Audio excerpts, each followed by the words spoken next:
Премьер-министр Турции Бинали Йылдырым отозвал законопроект о легализации браков с несовершеннолетними. Противоречивый закон вызвал волну протестов по всей стране, кое-где произошли столкновения с полицией. По этому закону с мужчин, которые изнасиловали несовершеннолетнюю, а затем женились на ней, снималась бы уголовная ответственность.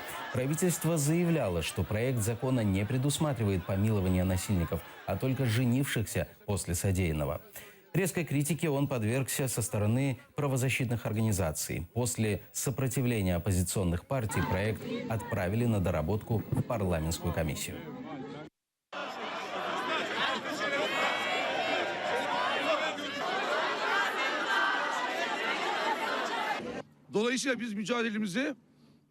Мы продолжаем нашу борьбу и в Меджлисе до тех пор, пока этот постыдный закон не вынесут на помойку.